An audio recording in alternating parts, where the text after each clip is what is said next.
Kommt dir deine Neurodermitis auch manchmal wie Überstunden machen vor?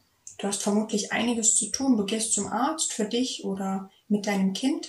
Du gehst im Anschluss zur Apotheke, du probierst was aus. Wenn es nicht klappt, musst du nochmal hin. Tatsächlich sprechen wir von Selbstmanagement bei chronischen Erkrankungen, zu denen ja auch die Neurodermitis gehört.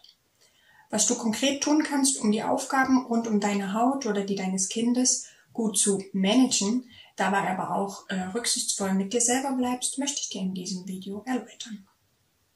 Die Good News hinter dem Begriff Selbstmanagement sind eigentlich: Du darfst dich um deine Erkrankung kümmern, du darfst dir Zeit dafür nehmen, du darfst dich weiter informieren, wie du deinem Kind noch besser helfen kannst.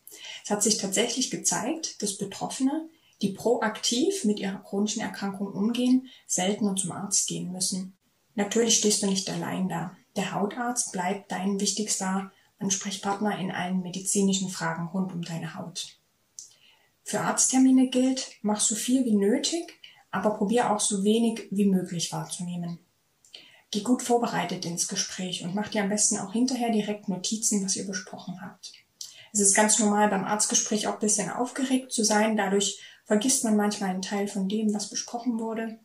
Vielleicht nimmst du dir jemanden zur Begleitung mit oder rufst nach dem Termin jemanden an und erzählst, wie es gelaufen ist. So bleibt es gleich besser hängen, was alles besprochen wurde.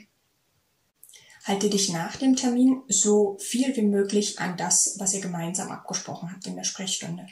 Damit meine ich das genaue Einnehmen von Medikamenten bzw. das Auftragen von Salben und Cremes, so wie ihr das in der Sprechstunde oder in der Apotheke besprochen habt.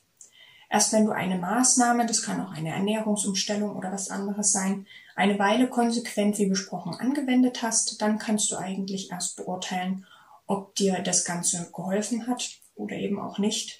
Und deine Beobachtungen hältst du in der Nala-App fest und kannst sie beim nächsten Arzttermin besprechen. Noch ein Hinweis zu Kindern und Eincremen, die das Ganze vielleicht nicht jeden Tag gleich toll finden. Wie so oft hilft Kindern eine Routine, um etwas besser im Alltag anzunehmen. Legt gemeinsam einen Moment fest, an dem ihr eincremen werdet. Wahrscheinlich wird es morgens vom Sachen anziehen und abends vom Schlafanzug anziehen. Nehmt euch ein Buch dazu, macht einen gemütlichen Moment daraus. Es lohnt sich hier die Zeit zu nehmen, denn die Neurodermitis wird euch wahrscheinlich noch eine Weile begleiten. Und dein Kind sollte Cremes und Salben möglichst als so eine Art Freund und Helfer erfahren lernen und keine hartnäckige Abneigung dagegen entwickeln. Dein Kind kann auch gerne mithelfen beim Eincremen, wenn es um einfache Pflegecremes geht. Das können schon die Allerkleinsten machen.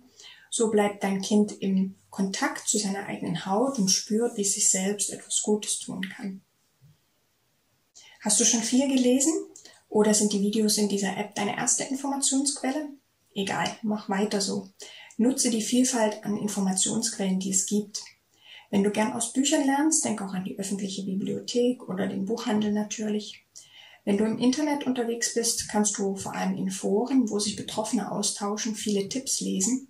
Lies das bitte kritisch. Du musst ja nicht alles gleich direkt an dir selber ausprobieren.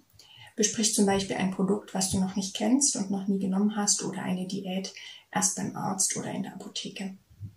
Apropos Apotheke, vielleicht lässt du dich mal ausführlicher in einer Apotheke zum Thema Neurodermitis beraten. Eine Filiale, die in der Nähe einer dermatologischen Praxis liegt, hat vermutlich viele Produkte im Regal und kennt sich gut aus. Und wenn du dort bist, kannst du auch gleich nach einer speziellen Sonnenschutzcreme für Neurodermitiker fragen. Ansonsten kann sich die Neurodermitis im Laufe deines Lebens verändern. Bleib einfach offen für alle Informationen, die dir über den Weg kommen, und so wirst du auch den nächsten Schub gut informiert meistern. Fehlt dir manchmal die Übersicht über das, was du schon gelesen hast oder was du gerade alles ausprobiert hast? Wenn du schon viele Informationen in Papierform zusammengetragen hast, das können Packungsbeilagen von Medikamenten oder Produkten sein, das können Arztbriefe sein, Informationsbroschüren, sammle alles in einem Ordner, den du gut greifbar ins Regal stellst. Das Schöne an so einem Ordner ist ja auch, dass man den einfach mal wegstellen kann und an alles andere Schöne im Leben denken kann. Für alles Digitale hast du die Nala-App. Da kannst du alles, was du mal eben schnell notieren möchtest und nicht vergessen möchtest, reinschreiben. Hier kannst du deine Symptome und den Verlauf dokumentieren, ab und zu auch mal ein Foto von deiner Haut machen. Nimm dann beides, also das Smartphone, wo du die App drauf hast, und den Ordner mit zum Arzt. Auch wenn du dich an vieles gut hältst, kann es Aufs und Abs geben im Leben mit deiner Neurodermitis. Versuche Gefühle wie enttäuscht sein, dass was nicht gut hilft, traurig sein, aber auch, hey, unbeschwert, ich habe seit Wochen eigentlich nicht über die Haut gegrübelt, an dir oder deinem Kind wahrzunehmen. Das Gefühl bei der Sache gehört genauso dazu und darf zunächst einfach mal sein. Solltest du unter intensiven Gefühlen oder Stimmungsschwankungen leiden? Hast du Schlafstörungen, die du dir nicht nur durch die Haut erklären kannst? Oder hast du wirklich Mühe, deinen Alltag zu bewältigen? Dann erwäge ein Gespräch mit einem Psychologen. Du kannst dich deinem Hausarzt anvertrauen, der kann dich überweisen. Oder du kontaktierst direkt eine psychotherapeutische Praxis.